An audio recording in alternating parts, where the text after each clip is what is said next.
Yeah. If I die tomorrow, I hope you hear these words. I ain't here to flip no birds or sip no serve. Hope the future generations can get this urge. Stay woke, youngin', and avenge these nerds.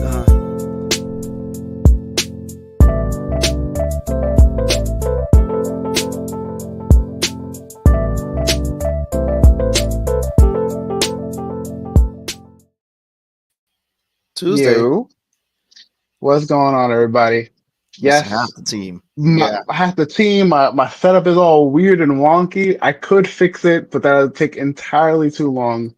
I might fix it later on, but right now my computer is just being real funky, so it is what it is. But was good. Happy Tuesday before Halloween.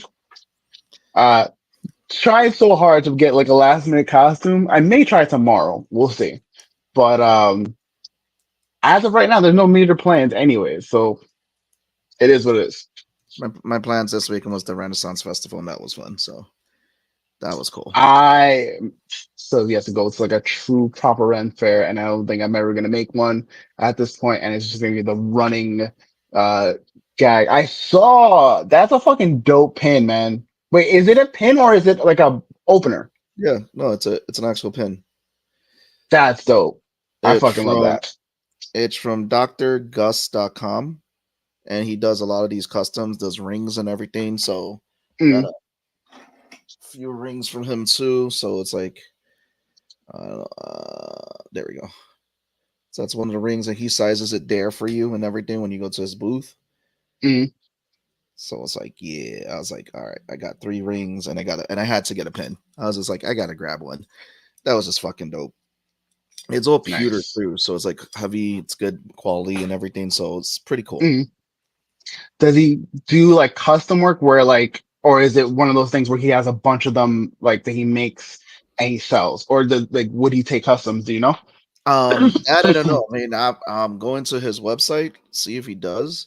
But these were all pieces already made that he had for sale at the show. And pretty cool. It's pretty cool.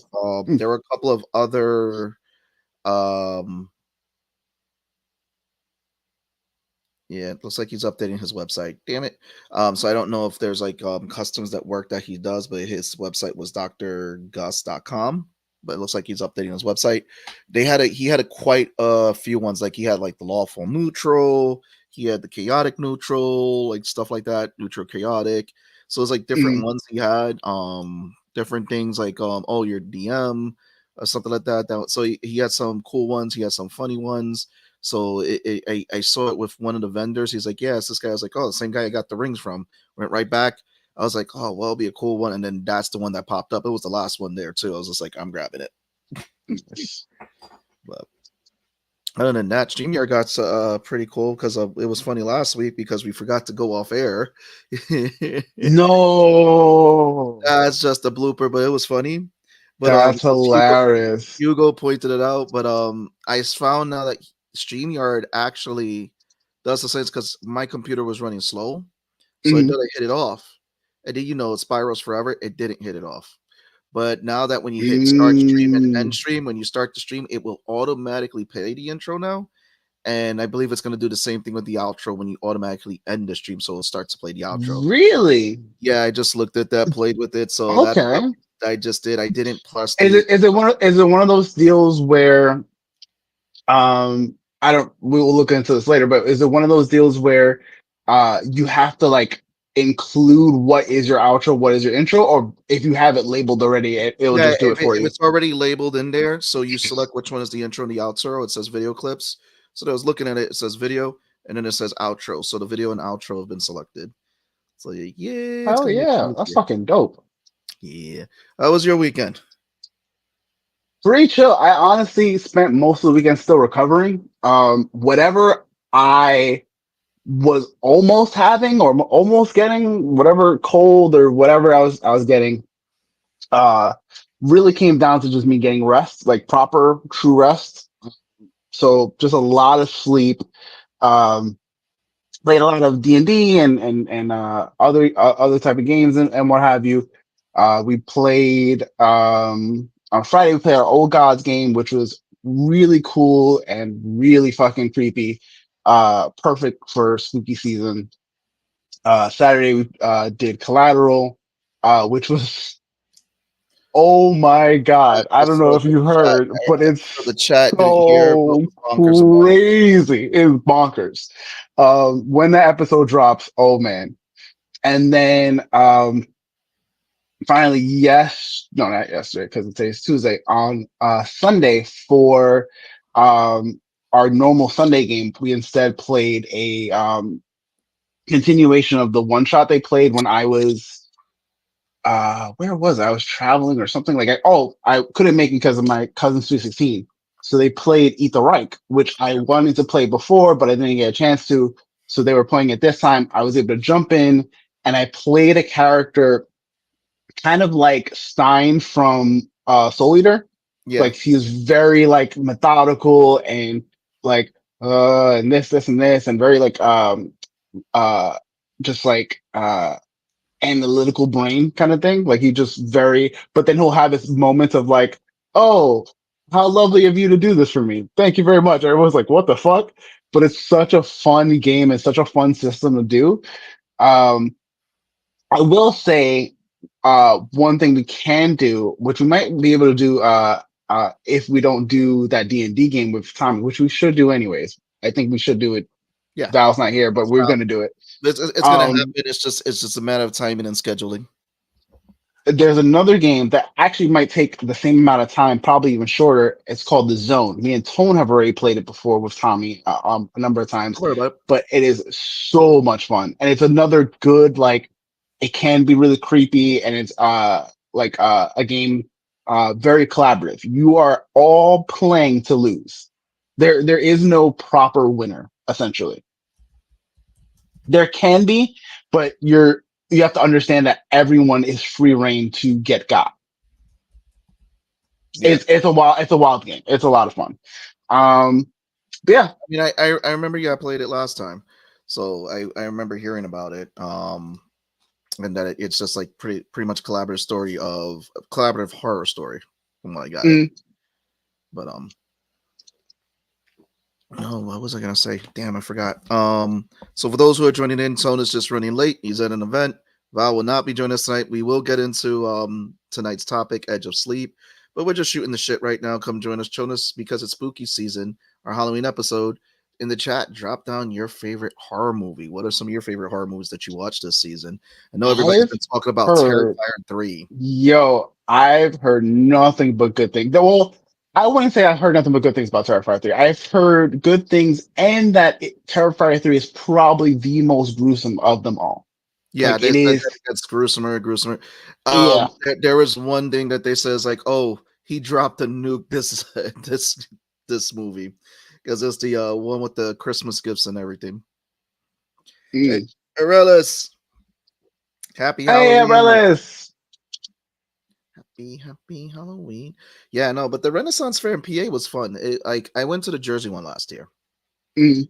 and although I got a nice pair of boots from there, I was a little disappointed because it was just tents in an open field. Didn't feel like a run fair like when we went to the New York one. The PA one, official. The first thing you Yeah. do when you walk in, it's like they have a castle that they design like a castle wall so that you walk in. It's not tents, so they actually built infrastructure for a lot of the like food stands and the actual stores for there. And then there are tents for vendors like the guy who did the rings and everything who want to Mm. vend.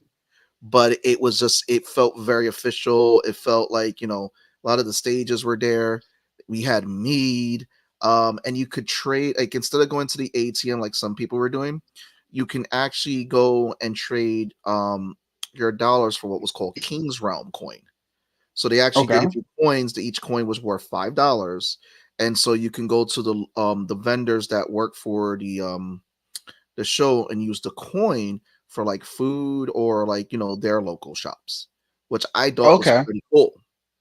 Um, and obviously they give you change back in the form of cash, but it was really cool walking around with the coin and everything. So it's like the food was really good. You got the pulled pork sandwich, Fries were on You know, point. I've been craving a pulled pork sandwich for so long. It was funny because one of the videos I saw like on my social feed today was of someone like you're looking at this what looks like a banh but it looked like they just took a piece of the banh and wrapped the skin around a stuffed piece of the banh meat with Ooh, stuff in it, and I was just like, yeah, I want banh. Like it is the season and it is that time where the Puerto Rican in me is like, bro, we got to make this happen. What's happening? You need some sort of yeah. So it's going to I happen might very very soon for sure. be having some this weekend because seeing family this weekend. So Oh, nice. Pops is cooking, so I know he has to have a good week. Hey, So I'm like, yeah, let's go. But very nice. I mean, anybody who's in the tri-state area, I definitely recommend checking out the PA Renaissance Festival. It's not that far from Hershey Park. Literally, it's the same Okay, exit to get off. okay. And no, it was a fun all day activity. Me and Just went. The same place is going to be doing a winter solstice festival. I believe it's called solstice or something else. It's so we're going to try to go to that fair too, thinking like December if we can. But I gotta check the Mhm. dates because I'm also going to SmackDown in December. So yeah.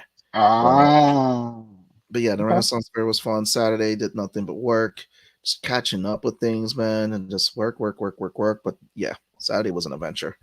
It's a long Work, drive work, too work, for me. work, work. Yeah, it took us right through Philly. Coming back. Well, from you guys, it's still long that long of a drive, even though you guys are all the way down there. So it's like 2.5 hours away. But Oh, coming okay, okay, okay, okay. going there, it was smooth driving over there because it didn't take the GPS didn't take us through Philly. It took us Mm, like around Philly. Coming back, I guess there was so much traffic because it's Sunday, people coming back and everything. It took us through Philly that time, and I was just like, so much traffic. So it felt like driving through a downtown corridor because obviously mm. Philly, the city and everything. But once open traffic hits, that's it. I'm just pew, don't get pulled Okay. over. That part, that part. I mean, it's about to be that season where like they are out there looking to get y'all. So, Listen, everybody on the Garden State is doing 80, including Jersey State troopers. They're going after you if you're excessively going because mm, they gotta stop everybody on the highway. They damn. don't play, man. Well, all right, all right. Also, uh, are there any Halloween plans? Are you guys gonna go meet up with Tone and the kids and whatnot?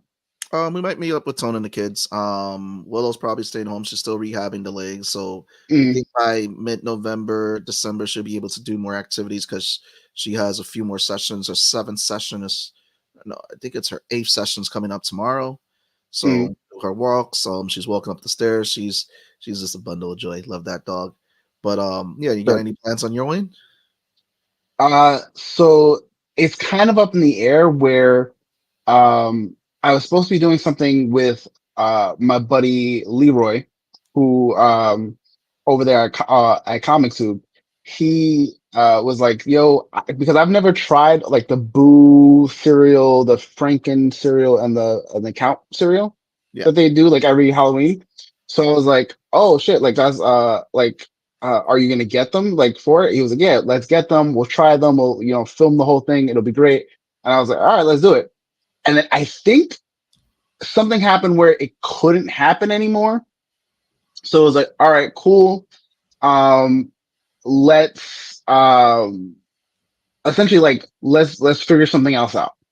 And then he hit me up the other day and was like, "Yo, I got the boxes. Let's go." And I was like, "Wait, I didn't think this was happening." I started making plans with my other friend because I don't even know if I bailed last year on Halloween plans. I feel like we just like mispass or like whatever the case is. I want to say that I bailed though. I feel like I bailed. Um, and then so yeah, like essentially it was one of those deals. So I was like, I'll let you know once I figure out what the plans are with my homegirl. Um, we might go to the parade? Question mark. It's one of those deals Oh, because parade. I know, right? Like it's one of those things where like the 36-year-old in me doesn't want to go.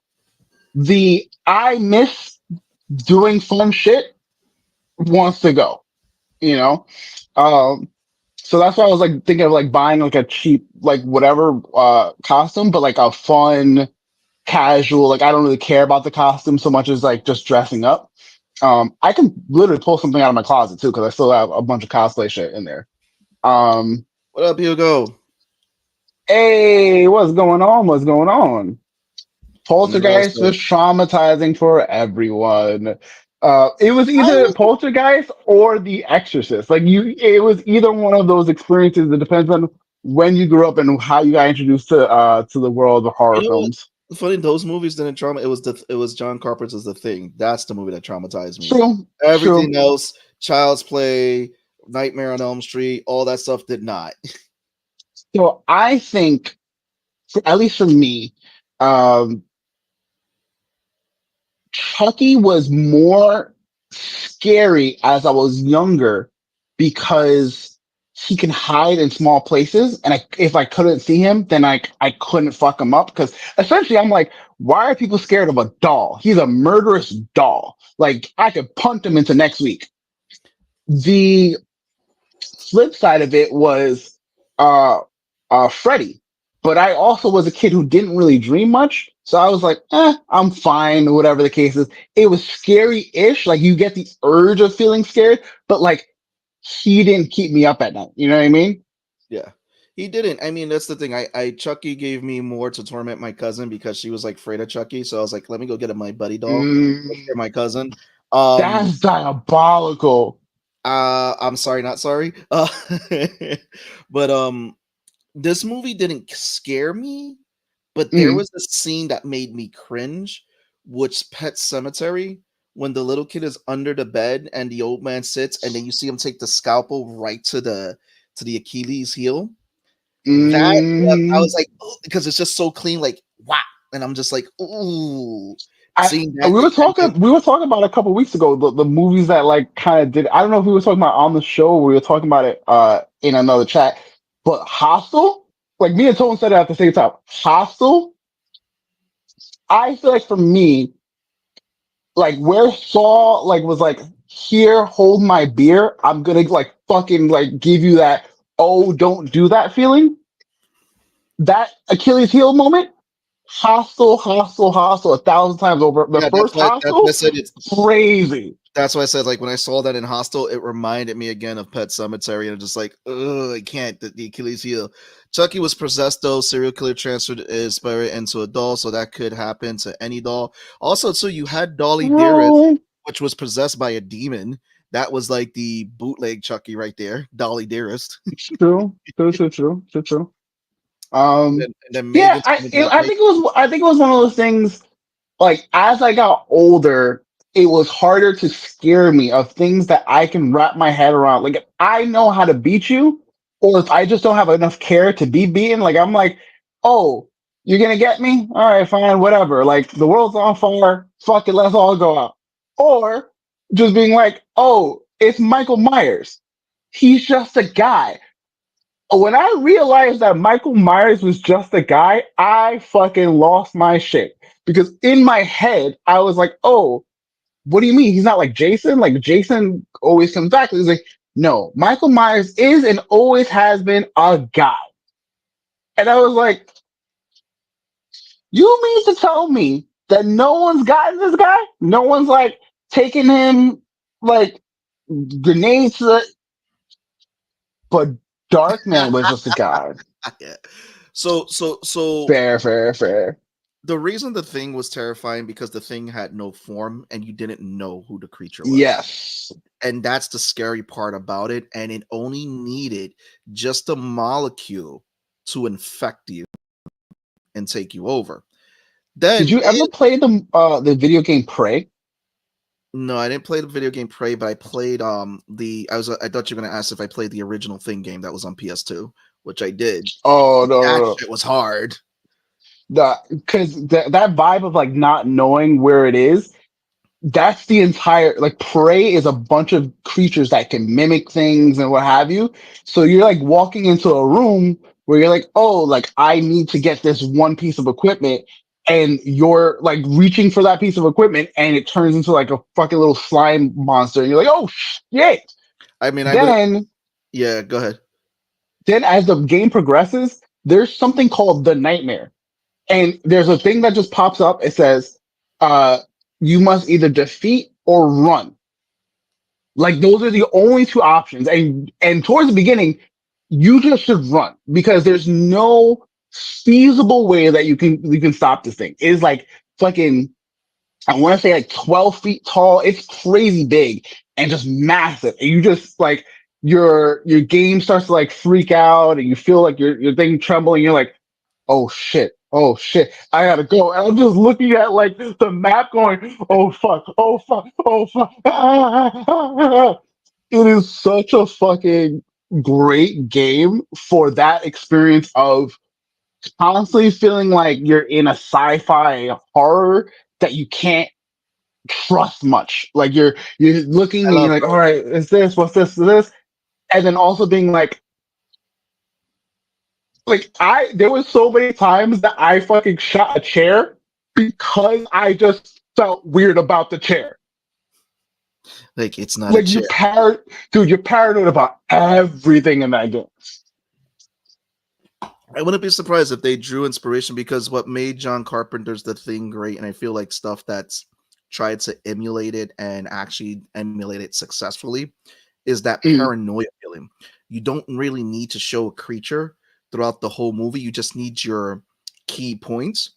mm. You let the paranoia set in. And that's the thing that the actors in that movie conveyed. That's why that movie stands like to this I day, like think one I of think these you were the one who said it when we talked about it, where the one of the best elements of horror is always that sense of letting the audience's imagination like yeah. get away from themselves, I and mean, then not spending so much time focusing on the monster but the effect the monsters or the whatever has on the people that are in the movie or show or what have you. and to this day, fans of the movie are still coming out with theories for the movie, which is crazy. There's still something new, like, oh, this guy was the thing at the end. This is when this guy. It's like it's just so much. Like Mm, people are right. The second one that kind of scared me in a weird way was Aliens. Alien, the first one okay. had that darker side, but Aliens, because it's like when you really think about it, the aliens are not there to kill you. They're there to capture you, to take you to the hive. Letting you on's mind run is what made yeah, that's what made Jaws too. That 1000%. yeah, Jaws, that marketed Jaws perfectly for What that time period. I think there's like a fun fact of like Jaws was actually shown in the movie for like less than 5 minutes. Yeah. In the entire movie, All you had he's was a such a spin and the music. That yeah, is it. And then at the yep, very end, that's when you saw the shark. which is fucking nuts. And what as well with Jaws is that it was a side effect of the visual effects not working. Yeah. And Hmm. that was, again, it was the movies were a budget of their time. They did what they had to do and they had to work with what they had. And again, it was more of leaning into that paranoia of people. That's what really sold that story. Is like people were afraid of just the unknown of what the shark was capable of. And even with the off-screen death of the kid that was in the movie, when they did that whole thing when they're getting the water and the mother, that hits people because first of all, you don't see the death. Second, you know what happened. And Yeah, you're searching and you're like, oh, and that fear right there sets in. That's what I was gonna say. Like with aliens, it's that's crazy. the other part is because that is something that's totally plausible. The more plausible you make something in a movie, and the more you're like, oh, that can really happen, the more terrifying it is because you're like, oh, you're like one bad move from like that being you. That's like the taboo for some horror movies because some people like, oh, that's the rule. You don't kill kids, but when they kill a kid, like, but you have to do it when the place that it really Yeah, grabs the audience because there's some kids deaths in horror movies that just like, that was cheesy. They were just they're uncalled for, and it's just trying to be overhyped or what have you. cool. Um, Yeah, I wanted to get back to the point of aliens. What really scared me about it was this. It wasn't the fact that there's like a lot of people like, oh, the aliens are gonna kill you, like they have their tongue and all that. I'm like, cool. It's the part that if you're captured by them, they take you back to the hive and impregnate you with one of their things, and now you Right. have to wait to die for that thing to rip out of your chest. That's the scary part. You know what's funny? Like, until you said that, I know that that's a thing, but it's like I was like, oh right, like yeah, that's the most terrifying part. Is like, why not just kill me? Like that's one of those things that we said it, we say it in the D&D all the time, and Tommy lets us know there are worse things in a lot of situations, worse things than death, and I think that is a Yeah. perfect example of, oh shit, I would not want to be in that situation. Uh, Hold up. And the second one is that there's on a prison plan. Princess Mascarius wears criminal mofos around, and they're petrified. Oh, that one, the best one in that movie, the one with the prison planet, was the running scene. That scene was crazy because you didn't know who was gonna get it. Because that's the thing, they're trying to mm, trap it. And I'm glad Hugo brought up that one. That was like the best scene in that movie because again, even like the guy, he's just looking at the door, and then you see the creature just pop up behind him.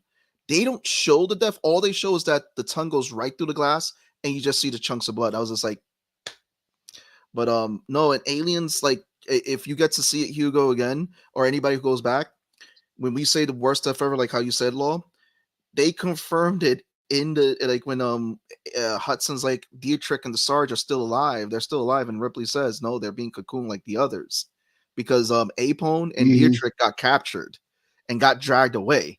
They weren't killed, mhm, and the other ones who died, like Frost, he got burned by mistake. Um, mhm, one of the other guys, he cracked his neck, so the Space Marines got there, and then what is it? One of the other guys, the acid blood spilled on him, and I believe one of the other guys, he definitely did. He got killed.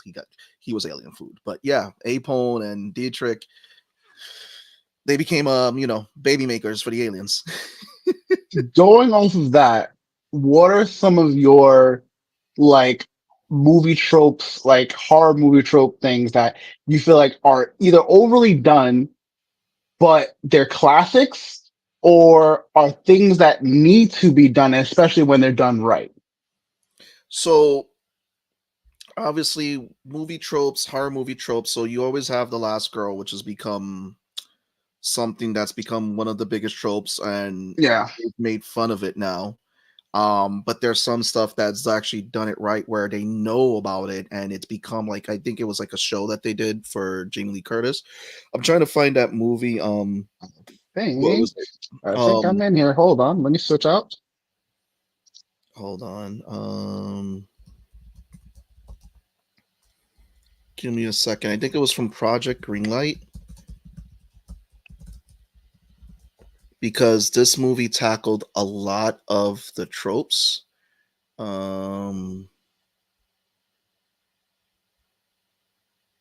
Yeah, I'm not gonna find it.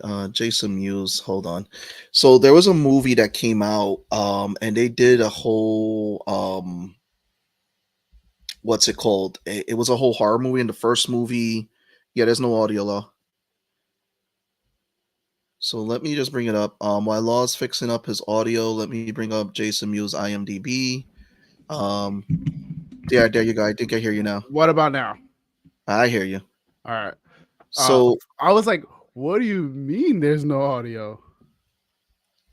hold on. There's a movie. I mean, what are some of your tropes, Law? And I'll bring it up. So like one is like the obvious, like some of my favorites are the one that they brought up in Scary Movie, which I'm glad that the Wayans are coming back to do like 6, because like honestly they really need it. But like the token black guy, which I find so fucking hilarious, is like, Oh, did you see the movie The Blackening? no.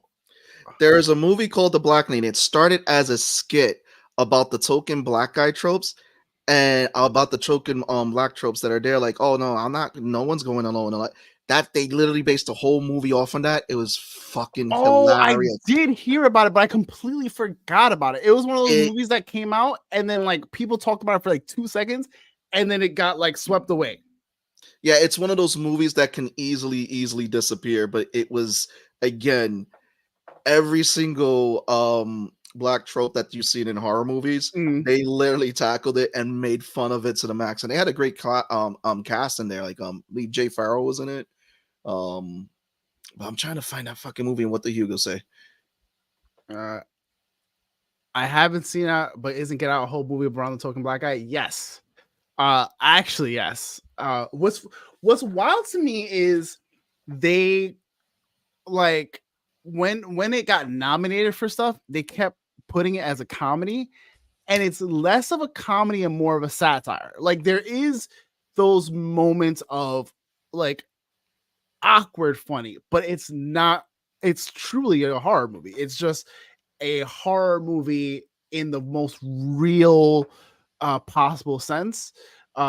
It gives me like that came out around the same time as I'm Sorry to Bother You, and that was another movie that was like, oh fuck, like that was another like did very well with stereotypes and what have you, and just a really crazy fucking ending that you didn't see coming.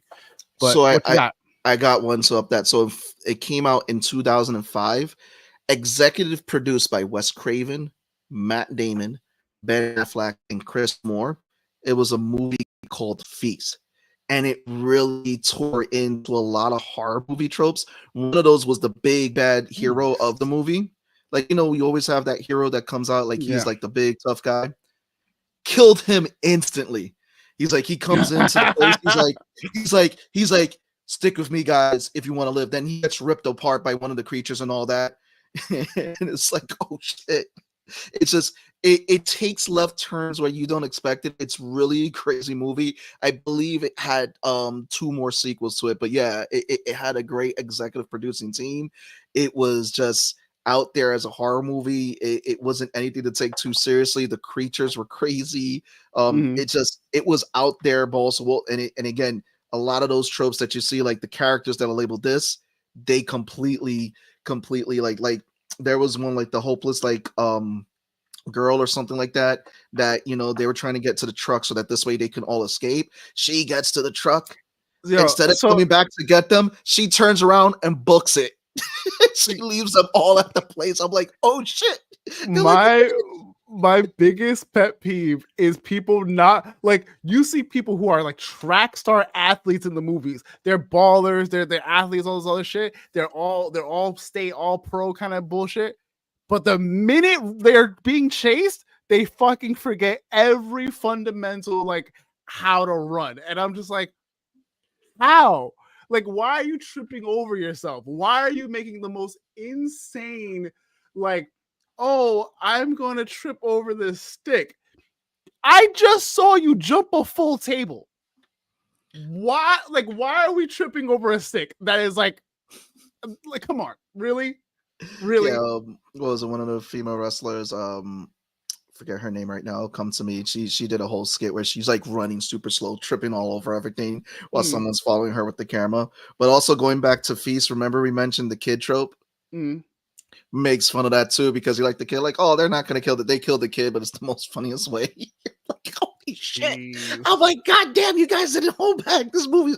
It's like it's one of those movies that work, but it's like, again, it takes all of those horror tropes that you see who's attached to it as executive producers and flips it right on its ass. And even Jason Mewes is in it and gets killed off in it in a funny way. I'm just like, yo, that's I like Feast is a funny movie. I think I have it in my DVD collection. I've never like, it was one of those things where you were like, Jason Mewes horror movie, and I'm like, Jason Mewes a horror movie?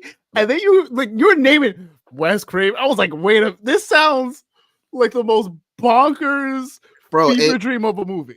It's like there's a lot of shit that's happening because they didn't take the horror genre. They were like, we're just gonna flip it on his ass, have fun with it. We're gonna tell a fun story.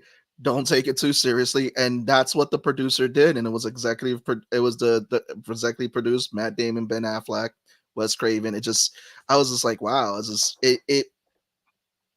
It's one of those movies that catches you off guard too with certain scenes, and you're just like, oh shit, I didn't expect that. I don't know how to feel. But this movie is funny as shit. It's just again, it's not going to be like one of those AAA horror movies. As you can see, it's like if you're in the know, you know, it's one of those cult I movies. mean, I don't really need a AAA because even with me for like video games, there are the fucking classic AAA games that are like true horror masterpieces. But there's a lot of games, even they're not necessarily indie. Like there's games that I've seen like that either started off indie or what have you. Like there's a game right now called Garden of Banban. Aptly with Markiplier, he plays it a bunch, and you're in like this like nursery school setting. It's a weird thing with like I don't even know if they're animatronics. They look like straight up like like kids drawings when they're younger of like what monsters look like in their head when you're like 4 or 5. It looks like them but actual people now. And you're going through this facility kind of deal, and each time something gets more complicated, more whatever, but like you're running, you're doing all these things, and it's essentially just fucking a nutcase. Like it's a madhouse. But what's up, sir? Yo, what's up, guys? What's up? How goes it? Yo, what is going? It goes well. Am I coming in clear? You're coming in clear.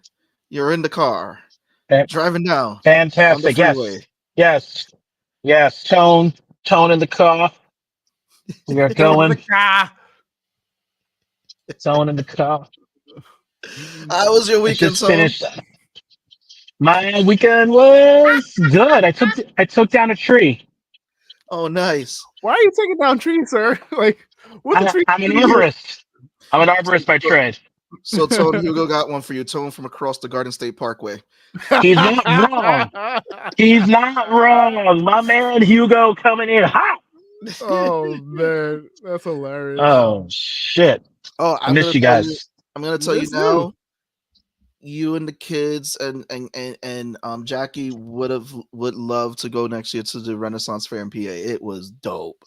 Oh, so about that, were the decorations like scary? No, there was no scary decorations. Really? Because that's why we didn't go during the Halloween stuff, because we were worried that Josie would be scared. No, it was there was no scary decorations. People were dressed as Ren Fair. People were also dressed in costume who came to visit and all that. But it wasn't like a Halloween thing or people dressed in scary things. They kept to the theme of the Renaissance Fair. Oh, well, they said it was Halloween for those last 3 weeks. All right, well, that's shitty marketing. Okay. They were giving out candies to kids, but they stuck to the theme of the Renaissance Fair. It wasn't like there wasn't anything spooky or anybody going around scary and all that. I did get a flask holder too, guys. Oh, nice. With a flask, nice and attaches right to the belt too. Oh, that's cool. Oh, that's cool. That's a lot of stuff. Like a lot of the Ren Fair people, they have stuff that attaches to their belt for their drinks, for their cups. Yeah, it was good stuff. I'll be right back because I actually am going to get a drink of water because that reminded me. But I keep talking. I'm going to get water. I'm so thirsty. Okay. Go get the sleep. So, what else you do for the weekend aside from taking down a tree? That was it, man. I took down a fucking evergreen, man. It was like the one on the side of the house that blocks the view of the cul-de-sac. Yeah, me and Jackie took that bad boy down. Was that why I couldn't reach you when I was on the road on Sunday trying to call you guys? Tired? Yes. That is why you couldn't reach me. Is because we were taking down a tree, and we did pretty well. We, nothing hit the house, although there were some near misses, hitting the house and hitting my ladder. But we're okay. I'm safe. I made it through. I'm alive. There you go. Now, so everything else. How's the kids been? The kids ready for Halloween? They are. Jackie was making the costumes. I'm going to be Oogie Boogie. It's looking really good. I'm very excited. Okay. Taxi cab, sir, what are you doing? This is my lane. My lane, motherfucker. Come on. He just pulls up. He just pulls up to the lane like it's nothing. Like, are you still seriously, my guy? No, fuck off. Are you still in New York or are you in No, my dinner just finished. Okay, so you're in Jersey now. No, I'm in the city. I'm on 51st. Oh, so you're still dealing with shitty drivers. Okay. Yeah, I'm not gonna be. I won't be back home until 12 o'clock. Oh, that's fun. Yeah, so I'll be hanging out with you guys for the hour. Then I'm gonna call Jackie for the second hour. You could also stop on the Garden State at Shake Shack. Nah, that shit is closed. No, isn't it open? No, it's open. The Garden State one, Oh, right? Isn't it open late? I thought it's closed. Anyway, because I know it's the second rest stop. I know the first rest stop is closed. Then you get to the second rest stop. That's supposed to be Chick-fil-A. I mean, not Chick-fil-A. Sorry, that's supposed to be on the Garden State. Fuck, what was it? Shake Shack, and then after that's the Burger King one. Mm-hmm. Mm-hmm. I know my rest stops. I bet you do. Fat ass. But yeah, I got the pin that says chaotic dumbass. That was fun to get. So I'm gonna be rocking that.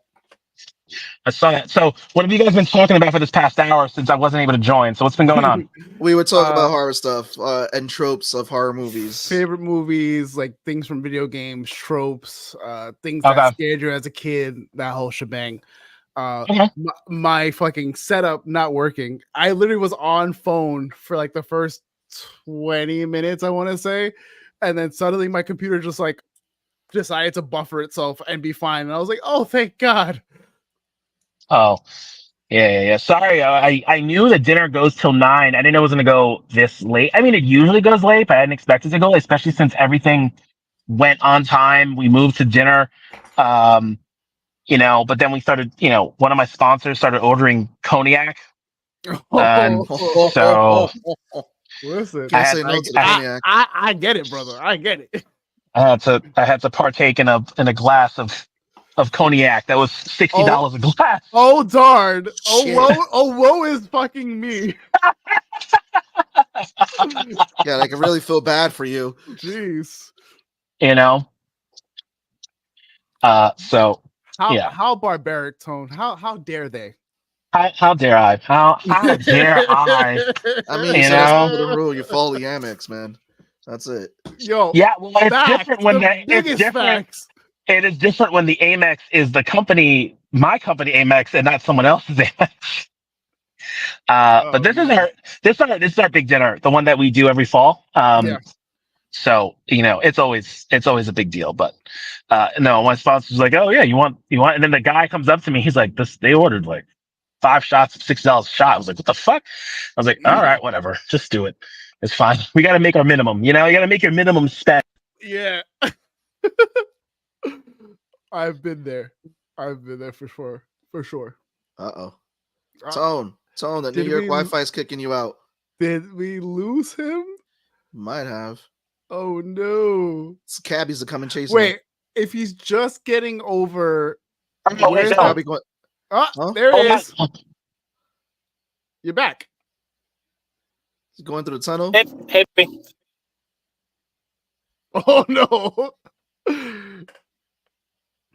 Did we get too excited? Oh, he's muted. Going right through the tunnel. I think it was one of those things. His job was like, I heard you were talking about work on your personal time. What are we doing? We gotta cut that off. But, I mean, I think it's the main event hour now. Should we jump to the show? I am I'm gonna let you fucking right. So I have been a huge Markiplier fan since 2015. Since my homegirl Lynn put me on, probably 2014, I want to say, and throughout that time, like it's been like a lot of fun to watch and see his progression and growth. He put out a thing called The Edge of Sleep years ago now, at least a few years ago. And when I first saw like stuff for it, I just thought it was like I saw the art of the podcast and it looked like, maybe Mark is just telling us stories and we go to sleep to them. Like, I didn't understand that this was a full on like audio drama production podcast. So tone signal only comes through when everyone else is talking. Damn. You're not wrong, but damn. So this year, earlier this year, I finally gave it a shot because I was like catching up on a lot of my other podcasts that I watch, and I realized, oh shit, like this is a proper, audio drama, the whole nine. And it was really short. Like I was really sad that it was so short. And then I loved it so much. I was like, oh man, is there more?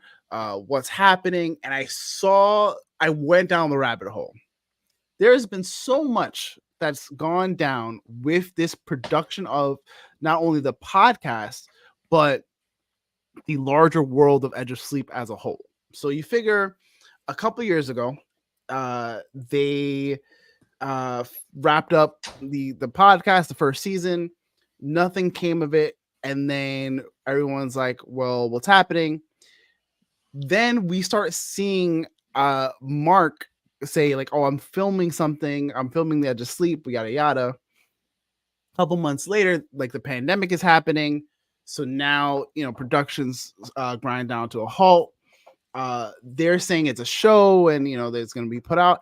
And then I think during one of his live streams, a 5-second clip played, like by accident. Like he was opening a folder or opening a file to show something else. And I kind of feel like, I think we were all under the impression that it's kind of like the Ryan Reynolds, like, who could have leaked the test footage? But you know what I mean? So we got that, and everyone was like, oh shit, like they really did it. They really filmed it, but nothing came of it. And everyone kept asking. And then like after a while, it just died down. So now jump to 2024 where I'm listening to this thing going, oh, where is it? I see clips and scatterings like of like behind the scenes. I see a trailer that technically is the trailer, like what they show now, but I think it was like someone got some of the footage and maybe it was like a leak thing. I don't know, but I've seen the trailer enough times to know, like, I knew who the actors were in it. You know what I mean? And I was really hyped for the show, but it, I thought it wasn't coming. So now fast forward to October 1st, where Mark is like, I'm announcing something. And we're like, oh shit, is it Iron Lung? Because he's been working on the Iron Lung movie. And he starts talking about the Edge of Sleep. And we all collectively lose our shit because we're like, we didn't think this was like, I honestly was just like, this is never happening. We got a book. Apparently the creators put a book out as like a compendium to like the story, but it's from the POV of other people throughout the world. Right. To get the show, we were like, ain't no fucking way we're getting the show no more. Now we're getting the show. And he's like, listen, I can't tell you guys much, but on October I think it was like October 15th or 17th or something like that. What was it? October 18th, because it was a Friday. He was like, October 18th, Edge of Sleep is coming out. I cannot tell you where. I just can tell you when. And on the day, I'll, be able to tell you more. But if this does well, if we can get it into the top 10, no, sorry. He goes, I'll give you more, right? Fast forward again, the Wednesday before that day, it releases. And like it blew up. Like no one knew. No one understood. There we go. Sorry, guys. So we started to jump into it. That's fine. I just had to call the fam. Gotcha. So we jump into Wednesday where he goes, where everyone's like, yo, it's out. He's like, it's out. It's on Amazon Prime, and Amazon reached a deal with me. Markiplier fans are very, very, very like loyal, dedicated fans who I would say are almost as powerful as Taylor Swift fans. Almost as powerful, but that's a tall order, my guy. Listen, Markiplier said, if you get my podcast to beat Joe Rogan's podcast, and my other podcast to be in the top 3, then I'll do a tasteful nude OnlyFans. Oh my God. Did he do it? Yes, he did it. You know how many thirsty people were like, Markiplier tasteful nudes for charity? Literally, he was like, oh, okay. Anytime this man does a thing, people are like, bet Mark said to do the thing. Everyone heard that that's the plan. Let's fucking do it. And it just goes like wildfire. So with Yeah, this, people do love him. it's hard not to. It's hard not to. And it's what's interesting about Markiplier too is Markiplier's been around a long time, Yeah. long, and he's still going versus some of the other popular YouTubers that were as popular as him have retired, like PewDiePie and some of these other guys. Like it's interesting. You have So you have the General Marbles of the world, like all these. Like, there's a bunch of people. Pootie was kind of forced to retire ever since that controversy because, like, a lot of them too at the time. That's true. That's true. So if you think about it, Mark was able to keep away from a lot of that controversy that other streamers at that time and YouTubers were finding themselves in, and it's just like, dude, he's been close enough. He's been in proximity to a lot of stuff, but he's kept a good amount of distance. A good distance. Yeah. Like it's kind of like DeFranco. He reports the news. He's kept away from that stuff. Plus, also too, when YouTube had changed a lot of their algorithm, a lot of people couldn't survive the algorithm. And I remember Franco was saying he survived a lot of the algorithm changes. So Franco, Mark, they all, and for Mark to go where he's at now, I mean, even like, what was it, Lily Singh, it's another YouTuber who just, she went to hosting a Tonight Show and all that, and still doing projects and all that. So some of these, like, yeah, you can tell who, and like even Logan Paul now. Logan Paul's gone to wrestling and focusing on branding and everything, like his sports drink and all that. I don't remember Logan Paul doing splits. Okay, that's where I know Logan Paul from. That's why and now look at him, he's doing fucking wrestler. Yeah. But, so essentially, we're all expecting him to announce Iron Lung. We don't get that. He tells us that it's going to come out on the 18th, but he can't really tell us anything. It drops on the 15th without anyone knowing. He was surprised just as well.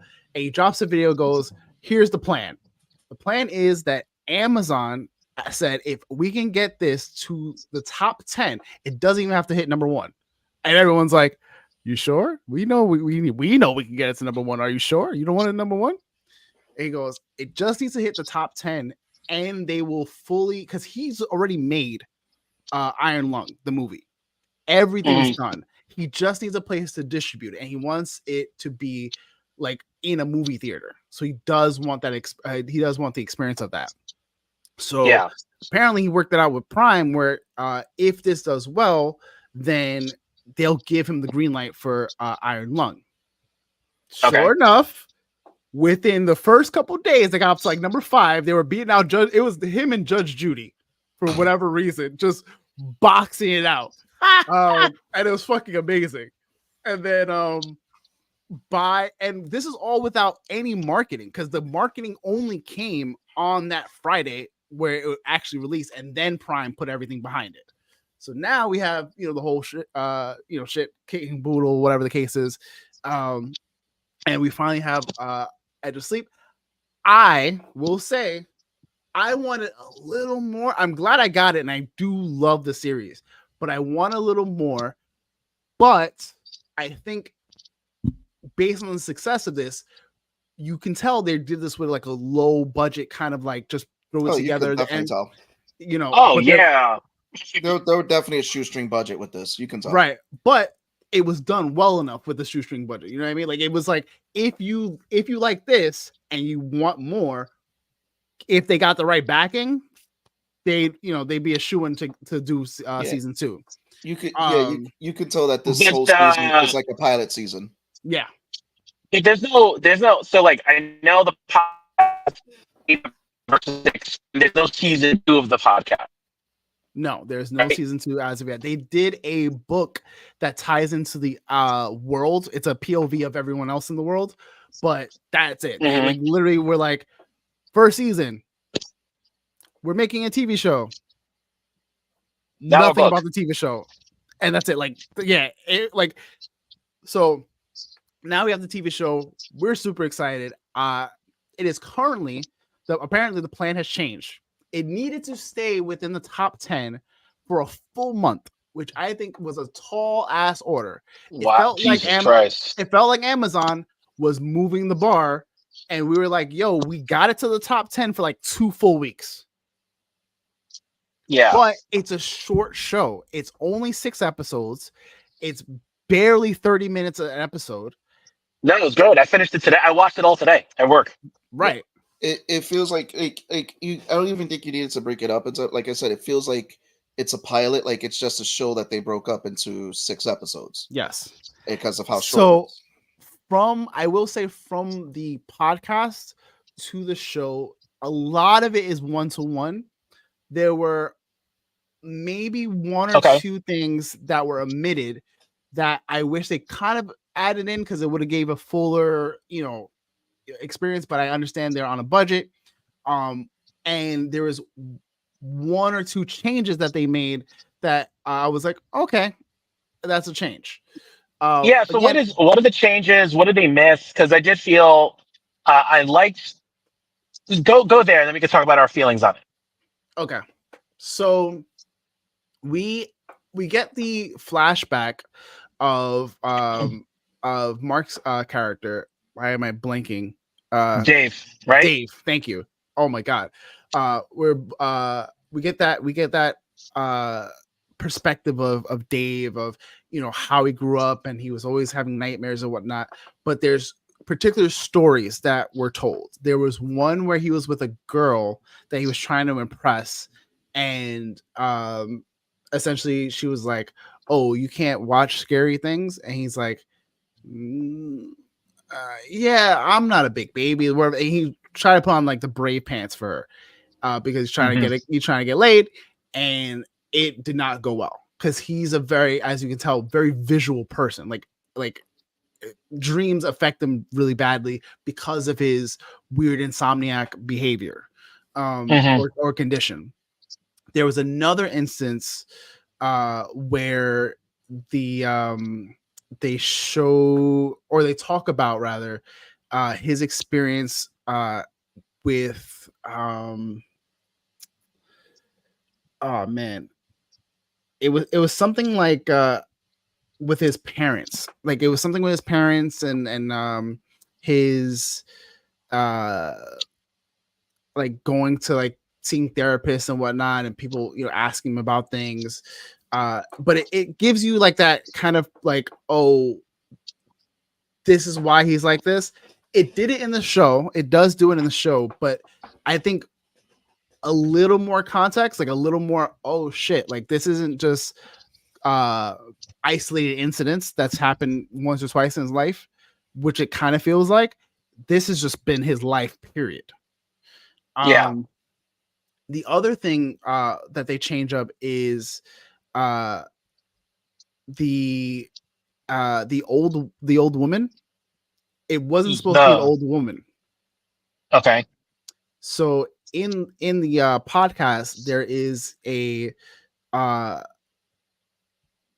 let's just call him a serial killer-esque kind of character, someone who's like trying to take advantage of women and or particularly young girls. But he, like, you hear about a guy in a van, and he's collecting like girls like driver's licenses and stuff.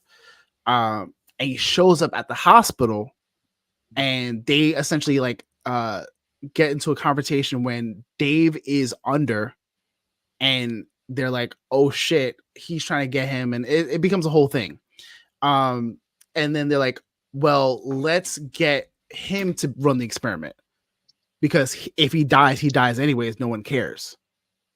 Yeah. You know what I mean? So like they shifted the tone where you feel bad because this woman wanted to die. And he's like, listen, I think that was a good creative choice to change that right there, because it sounds bad, right? Like the old lady. Like I'm not so mad at it, but like the tension and suspense of like, oh shit, how would they have played this truly evil character would have been interesting to see, at least for me. There's another part where they are going to the airport, and essentially they're like, don't trust the white elephant. They're gonna send people to stop you, whatever the case is. And literally there are hundreds of people trying to stop them at the airport. That haven't slept. They slept. So they woke up. They They woke up like we saw at the end of the season. Yes. Okay. So the like Katie doesn't make it to the plane. Okay, she all. falls asleep and dies. No, they get her before they make it to the plane. Yeah. So there's a couple of things like, and I haven't listened to the podcast in I want to say like 4 months now. It's been like just before or around the summer. But like that was one of the things I was like, oh, like kept her and then didn't, and I was like, oh, I like the change. I like because we're seeing that she came back, whatever, what have you. Yeah, hearing those changes, I think it worked better for story for it because, like, I mean, like I said, I'll get to the feelings of it, but I feel like that just also cast wise and production wise too, to get all those extras and to do all that, right? It made sense to do it on a smaller scale, but still have the same effect of her joining this group. Possessed individuals or the war to come or whatever they're trying. Yeah. Plus, it shows like again how they adapted to whatever budget that they had. Most of the budget was probably broke on that plane. It could very well be. Yeah. The last part is Mateo dies on the plane. He dies in the crash. Oh, okay. So Mateo, towards the end, he's like, I got to make a water landing, wherever the case is, and does not make it. The only people to make it is Linda and Dave. Dave and the doctor. Yeah, Dave and the doctor. And they come across, like, it's not even like the way they showed it. There is that same older guy that you see towards the end, but it's him and his son. So there's a piece of one of the episodes that kind of showcase him and his son talking on a boat and talking about this experience and like whatever the case is. And you like hear about them, but you're like, why is this relevant? Like, is this happening in the past or whatever the case is? And it's happening right now. And they're the people that end up meeting Dave and her when they get to the island, and they go, you're safe. Not he gets to the island and I still have to get to the place, which I thought was pretty interesting. Okay. Yeah, it sounds like they made it seem like he was getting that they were getting through the final test like a barrier. Yeah. But overall, still genuinely love the series. There's a YouTuber called Moist Critical, who I think that's his name. I want to say that's his name. I feel like that's his name. Moist. But essentially he made like valid points about it being very short and like the script not being amazing or the production, whatever the case is. But I think it was one of those things where if you're a fan of the show or if you're a fan of the podcast, you're going to love it. If you're a fan of Mark, you're going to love it. If you're coming into this without a lot of knowledge, you might not love it, but you'll enjoy it. And I think you'll get something out of it where, you know, if they greenlit a season 2, you're like, oh shit, I'll probably watch season 2 because you'll know they'll have the actual production budget behind it. So I enjoyed it and whatnot, but go ahead. I can agree to that, right? Like, I wouldn't say I loved it, but I thought the premise was interesting. Yeah. Like the idea of not falling asleep and this thing, you know, like I wasn't like, I know they called it like a suspense. Like I wasn't in a suspense, right? Like, cause like the first season doesn't give me, you know, you got these guys in the robe on an island, like you got to join us. I'm like, I don't know what the fuck this is. And you got the Elephant Man. I'm like, okay, but how's he killing people? And I think the Elephant Man should have been more of like the elephant. Like they shouldn't have showed him like the way he was as the creature kind of thing, or just showed him less. Like less would have been more for that, I think. Yeah, that's one of those instances. Less is more. Yeah, like I thought, you know, when they cracked the skull open and saw the symbol, I thought that was interesting. That does happen. and it's the same symbol that he did on his chest. But I wasn't in like a suspense. I was just like, I just kind of want to see what happens. And I did think though to me the best scene in that entire show is the interaction when Homegirl is gonna mercy kill the old woman. And I thought that shit was like really intense. I really liked that. I thought like Uh-oh.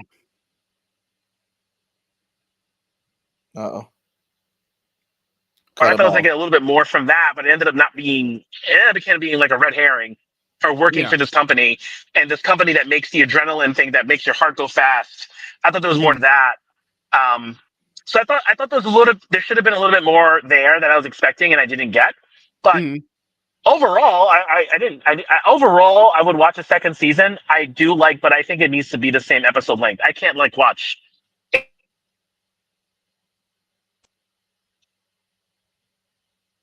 No. Do we lose? You say you can't watch, and then I think we lost you.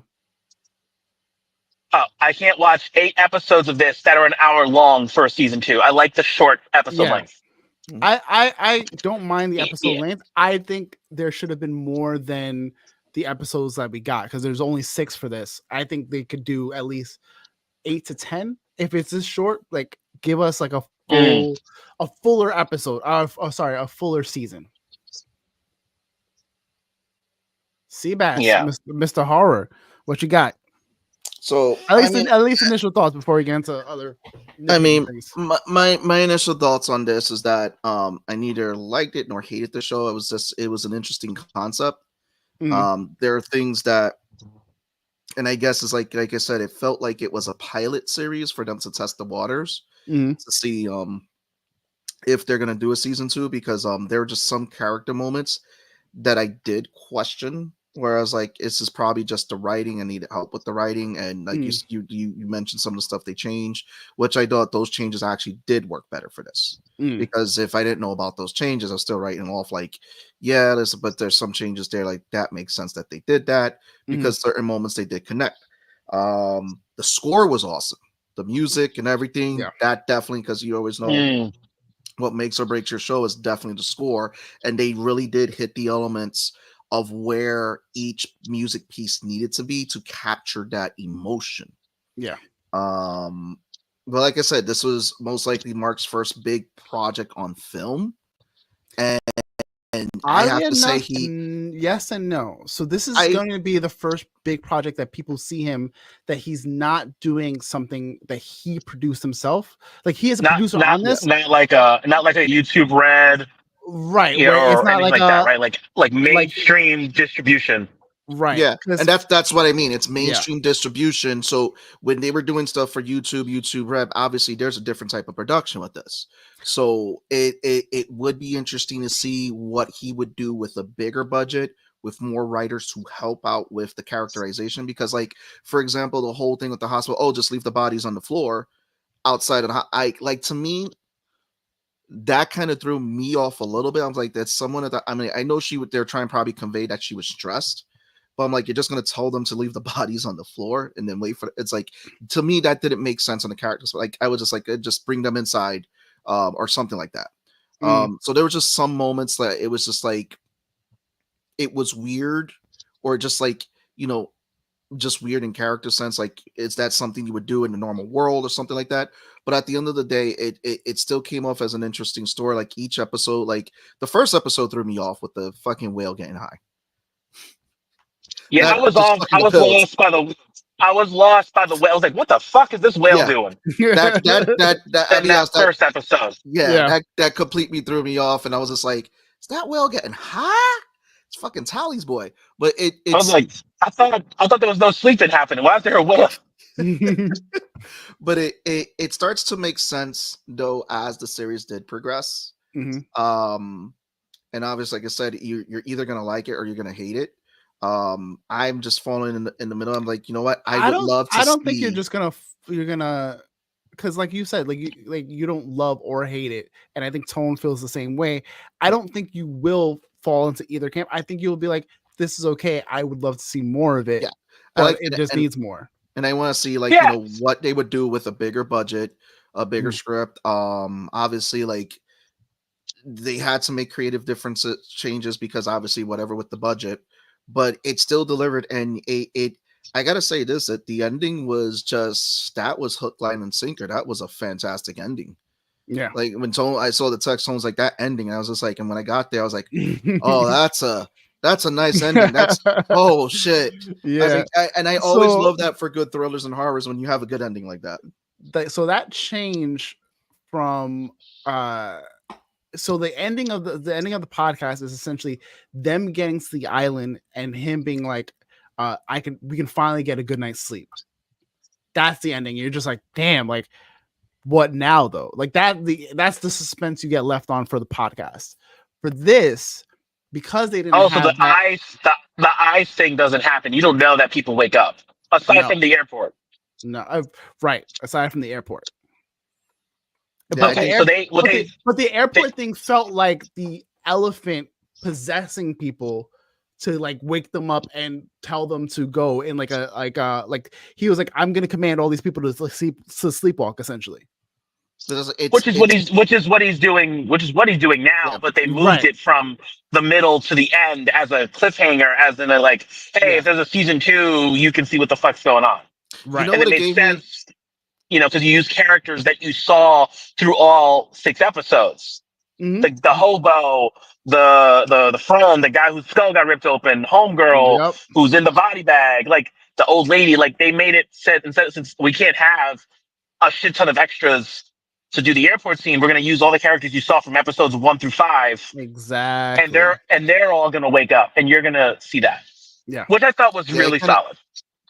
Yeah, it kind of gives me the vibe from Stephen King's The Stand, whereas like you had one side with the good, one side with the evil, is based off what people were like, what vision they were connecting with. So it kind of feels like that, like whoever slept, they're being taken over by the elephant.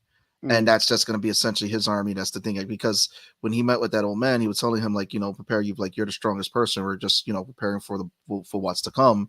It just makes it seem like, again, it's going to be this battle to save humanity, and try to prevent like the elephant from fully taking over. So I mean, it's like it has a really good, solid story in the very middle of it, and I definitely would love to see them move on with the season 2. But again, like I said, it's more about, give this guy the budget, let them work it, let them do it. And even if like, I will say, like, if I showed you guys In Space with Markiplier or Heist with Markiplier or any of the Markiplier productions that he's done on YouTube, those look like they threw $1 million+ at them, versus this where they threw a couple $100,000 on it.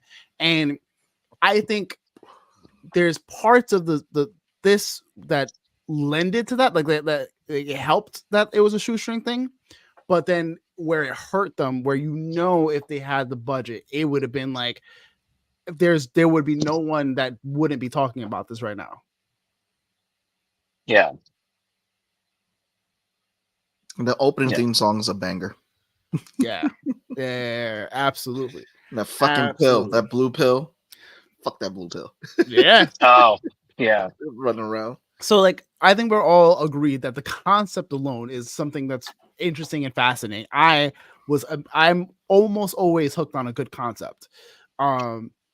It's a good concept. I think you don't really see that idea of having to stay awake, not going in the dark, not moving, not doing this, with this idea of not sleeping. Like you think about like Freddy Krueger being like, don't go to sleep, don't dream. But it's not like you don't need to, but people aren't staying up for 48 hours. Or they try and they always fail. Right.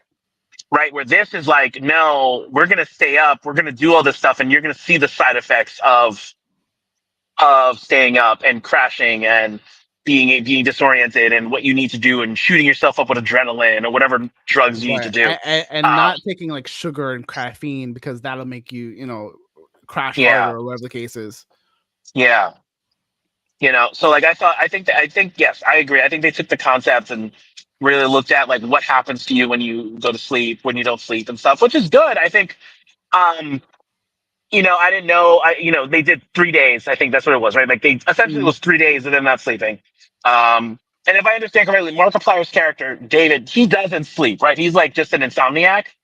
Yes, so he does sleep, but he sleeps better when he's not overly stimulated by like horrific like scenery. So that's why he stays away from horror movies and like, you know, tries to live a pretty chill normal life.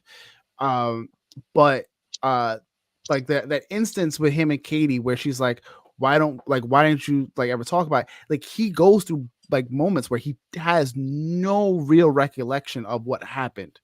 And then there's that moment of like, well, if I shared it with you, I don't know that you would like me afterwards, because or that you would be able to like handle it, which is fair, because on the very like what is his real life, he's dealing with more than just I have bad nightmares.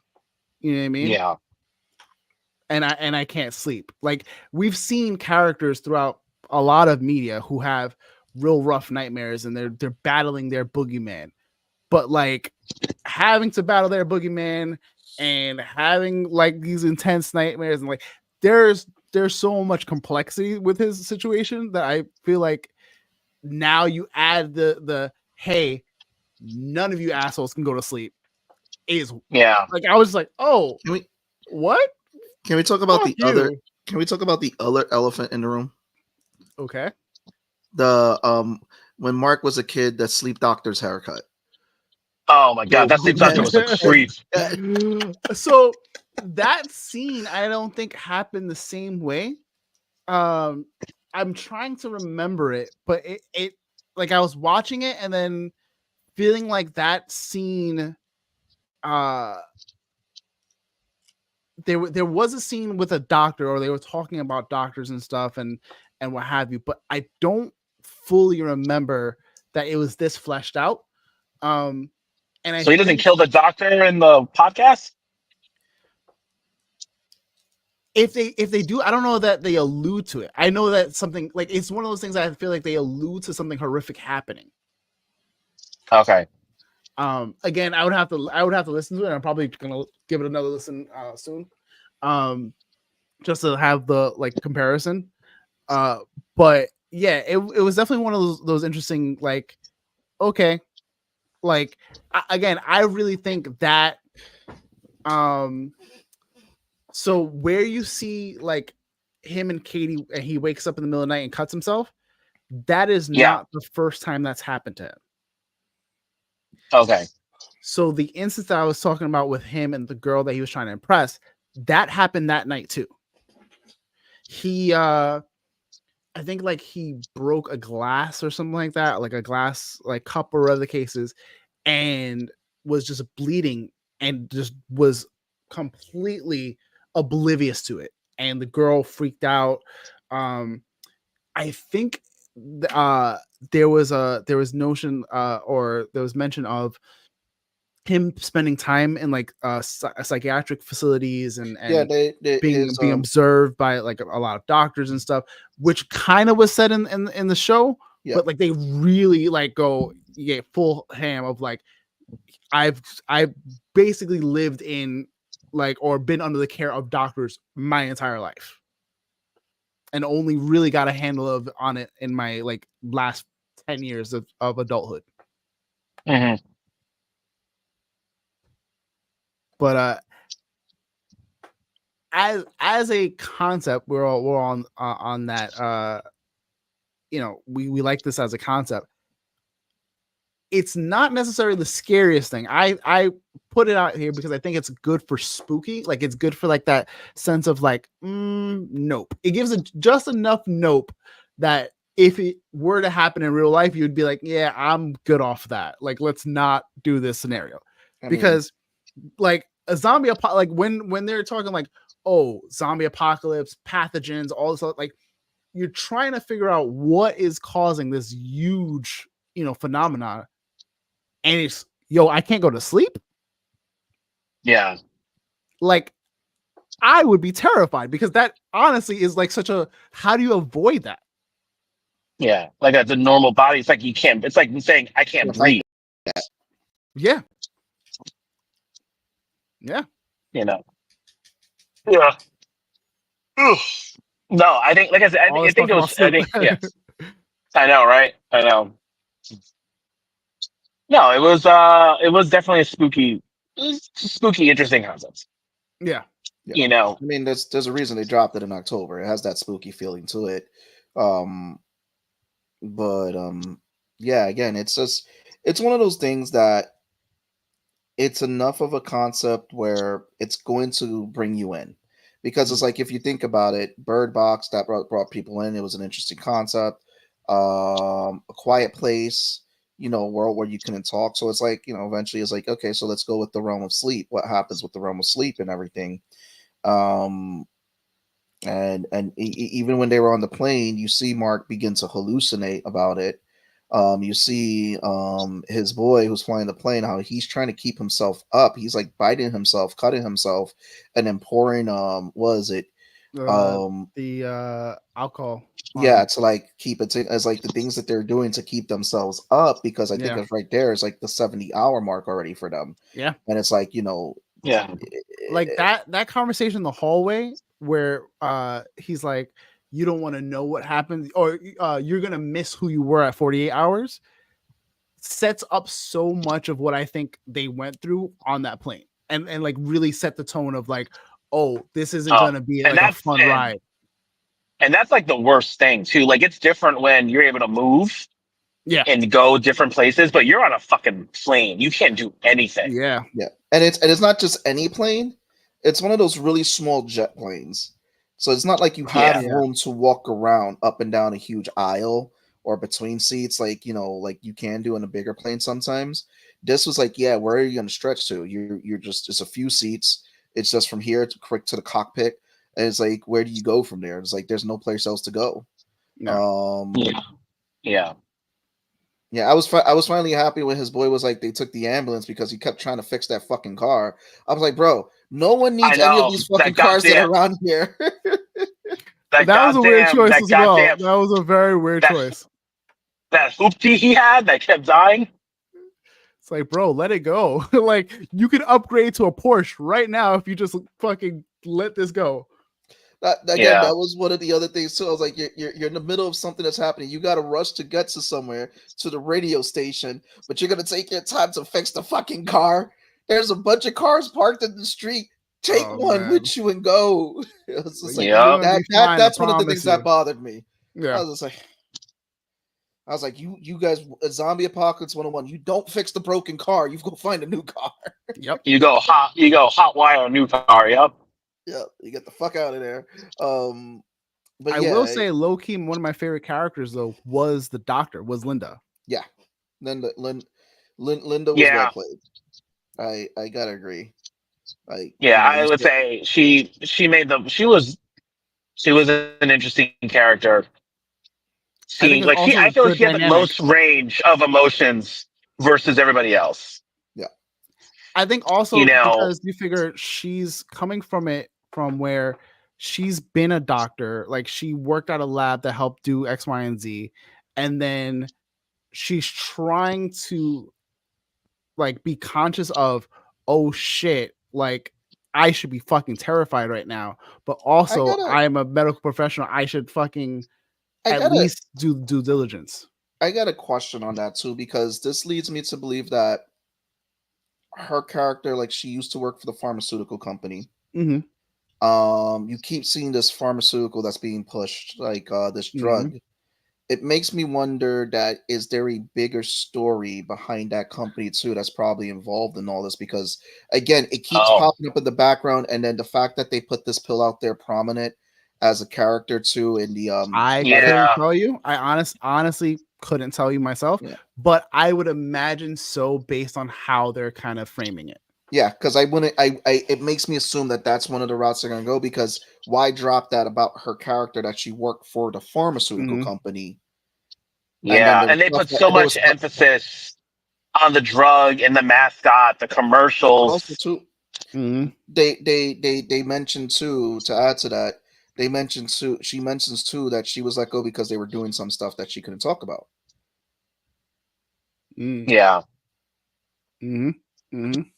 So it's just one of those moments as it's like, oh, let's fan theorize, like, because obviously they haven't touched up on that in the podcast. Mm. That would be interesting if that's one of the routes where they're going. Like maybe like evil, like again, the evil corporation does something and fucks up, and guess what? We they opened up a world to then the veil for the demon to come through that's now attacking, because they told they told Dave that the creature appears to everyone differently in their dream.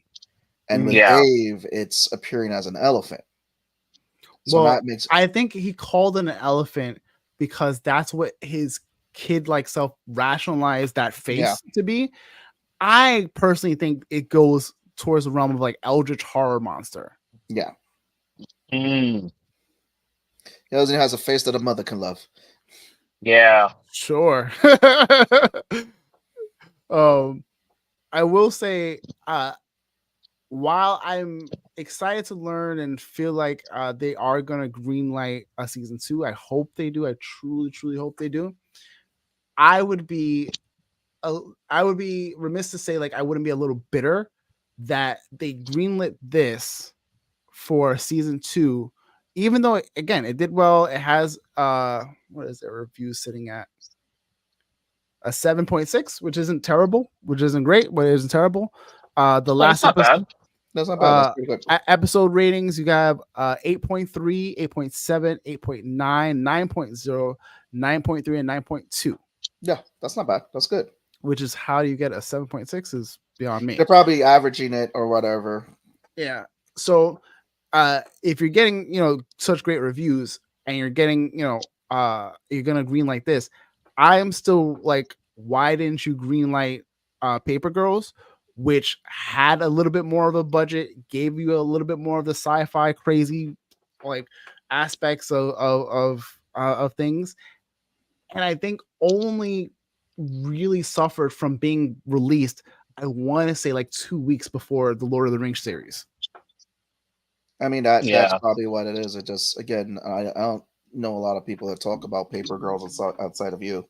Yeah. Me and Val. It's a phenomenal comic series, and like the fact that they even were like, oh yeah, we're gonna make it a full on thing. It just like I mean, when you look at any of these streaming services, what makes them decide to like greenlight a show and cancel it? Like at the end of the day, like The Acolyte was canceled. Netflix has been known to cancel shows. It's the unfortunate thing. Like for example, Warrior Nun, the creator Warrior of it, Nun is one of the highest rated shows on Netflix. That's really popular. That was really popular, right? And 2 seasons, and then they canceled it. And the showrunner, he is trying to shop around for last I heard to see if someone else will pick it up. Who knows how long that's going to be, but at the end of the day, you also got to think about this. Studios write off lost properties when it comes to tax season. They're going to write it off because at the end of the day, it's about the mighty buck that they can have. Unfortunately, it's like there's a lot of shows that were great that came out that unfortunately we will never see them continue. And I mean, I'm hoping Mark does get to continue this show and gets to continue his projects and everything. I mean, he has the fan base. Even if he's like, has to launch it through something else. But it's like, again, it's an interesting concept to see where they can take it. Well, it's not just him, because like while he's an executive producer, like he's a big name on it. And this one of the leads, he himself like isn't the creator of it. The creators of it are really trying to get this like through the door in a lot of places, and like I would feel bad that like they're not able to do it because they were so looking forward to do it. Like I feel like the only reason why we don't have a season 2 is because they wanted to see if they were getting the actual series greenlit and if that was going to move on to that. Yeah, I'm surprised because they haven't done a season 2 yet for the podcast, right? Nope. No, because I looked it up. I looked it up today to double check because I wanted to know. But yeah, they have not done a season 2 of the podcast. It was just the novelization and the show. Yep. Yeah. Yep. But that's the Edge of Sleep. Again, soundtrack was a banger. They did it. Whoever was doing the score for the soundtrack for it, they did a great job. Great job with it. Yeah. Yeah. I need to sleep. Yeah. No. Yeah, that was good. So we'll see how it goes. Um, we'll see how it does. I mean, we'll see what it does and continues. Hopefully, Markiplier keeps getting his laurels. You know, he'll always continue to get his laurels, but to get his next shot at another major distribution program. Yeah. Yeah. I think right now, like it fell out of the top 10 for a little while, but I don't know if that. I mean, it's Like- hard to keep something in the top 10 if no one else is, you know, if Yeah. all the fans watched it. Now they're like, okay, now you're trying to convince everybody else, and you're not seeing anyone else, any other Yeah. news people pick it up. And when your show isn't like an 8.5 or above, Yeah. you know, because you've got the fans of him who will watch it and support it because that's what he wants. So ultimately, Rings but of Power is number 1. You Vox know? Machina is number 2.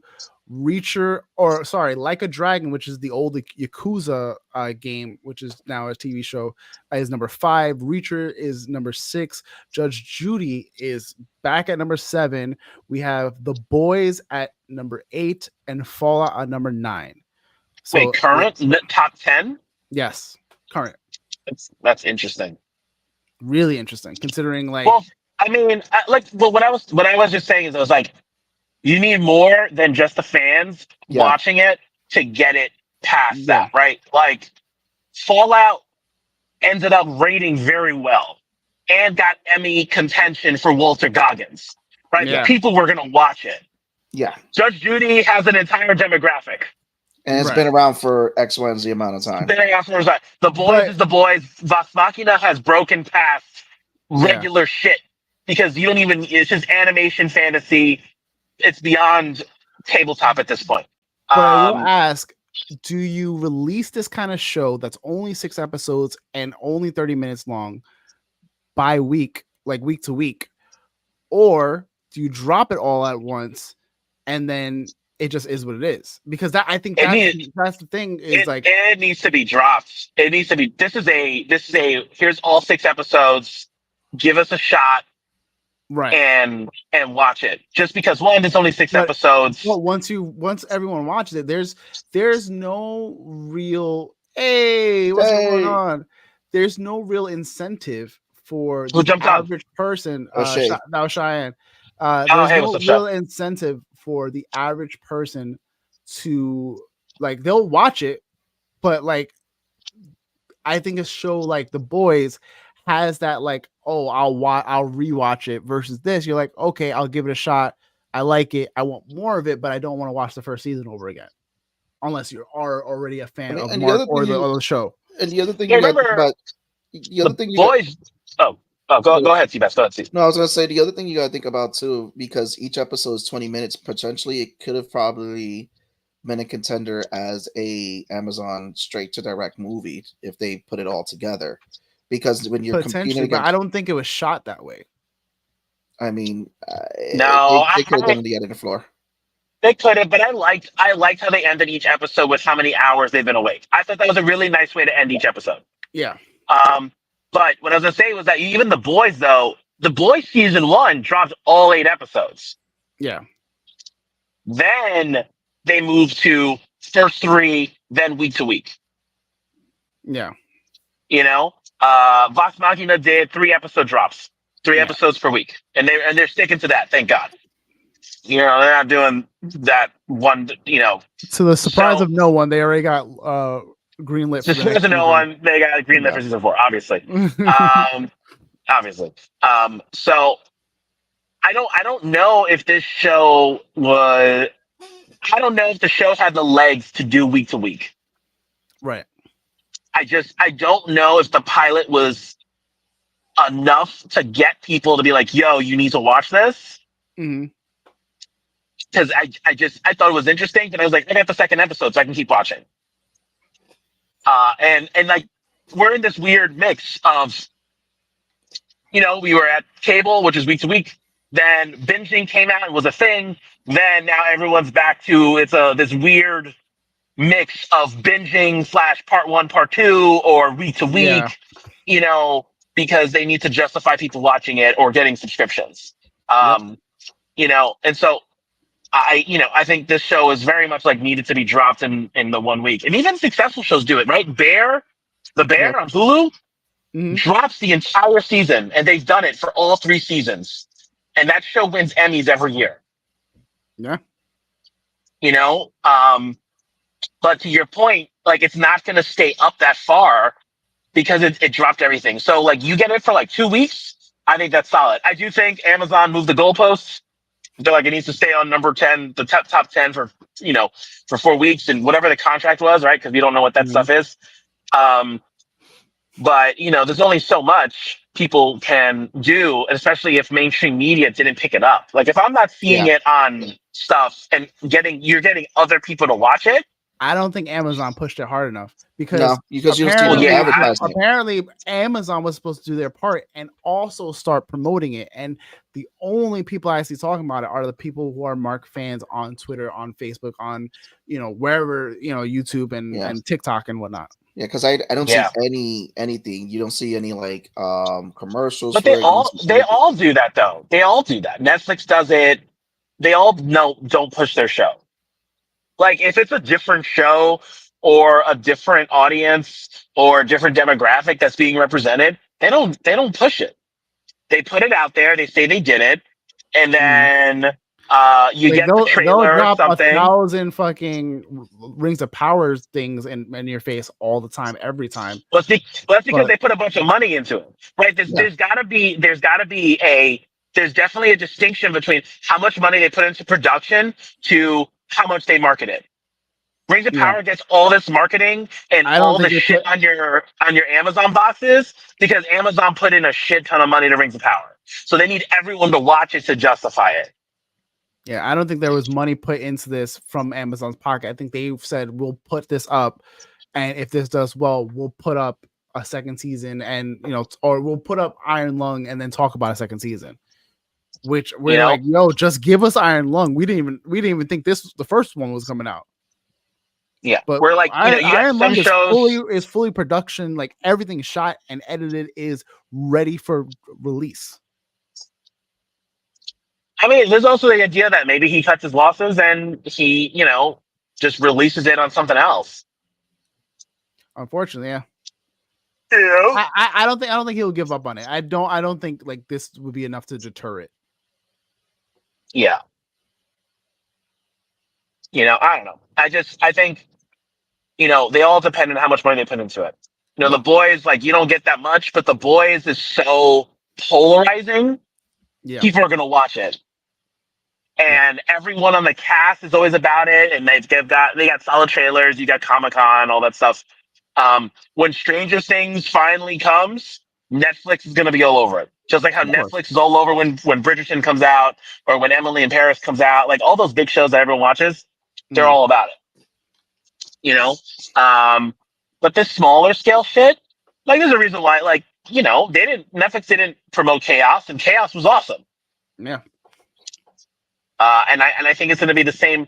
I think it'll be the same thing. And even though, like, I don't even think Amazon promoted Jack Reacher, and Jack Reacher's good, or Jack Ryan. I think Jack Ryan's good, but I don't really think they promote it. It just happened to be good. Yeah. And I think they did the smart thing by getting out while they were still good and before they got canceled. Yeah. Unnecessarily. Yeah. But we're at the hour essentially. Thank you guys for humoring me in this this endeavor. I'm glad you guys at least somewhat enjoyed it, that it wasn't an awful experience. Listen, it wasn't an awful experience. It wasn't Rawhead Rex. So there we go. There we go. That's what I'm talking about, baby. Listen. I gave up my time for Dan Machi for this. It was good. Again, the show was good.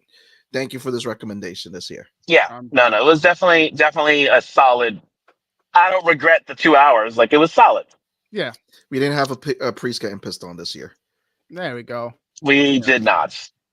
But next week, I think we might have to do. It's Agatha. Agatha, and we have to do Vox because both have ended. We can do. I thought we were doing Vox the week after because Agatha ends. Yeah, but Vox is already done.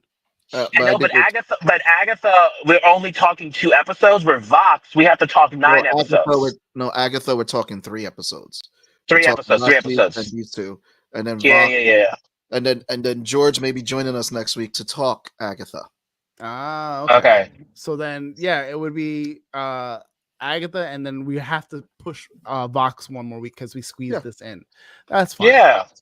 Because there's a lot of interesting things that got changed in Vox from I heard. I haven't watched it, but I did hear that there was a lot of changes. A lot of changes, a lot of interesting things happening, and people are a little divided. Like they're still gonna watch, they still enjoy it, but it's one of those things that you gotta say this, and it's like, it's not gonna follow the game entirely. They had to most likely edit stuff to fit the production of the show to get it going, because I know in like how they did with Percy Jackson, they made creative liberties that would have felt better in the moment and for this medium than the choices that they made in the game that they maybe would have not made narratively, given that they have this medium now. Mm-hmm. Yeah. Well, hindsight is 2020, right? Like, yep. how this is going to play and end. So it needs to flow better. Yeah. Like they're just all winging it. That's all it is. That's all it is. You're just winging it live, where this is a thought out storyboard. So if things don't flow correctly, you're going to have to tweak it, because you have to. Yeah. Yeah. And that's why it's an adaptation. And you want the real thing? Put the hours in and watch the fucking thing. There you go. Yeah. All right. So thank you everybody for joining us tonight. Thank you guys for humoring me. I'm glad it was enjoyable enough to talk about. We will be talking Agatha next week. Enjoy your Halloweens. Be safe. Enjoy your candy. Enjoy your costumes. Be sure to send us some stuff if you're doing costumes and whatnot. Show us what you guys are doing. Show us your costumes. Yes, show us your costumes. Please. Watch out for needles in your trick or treating. Right.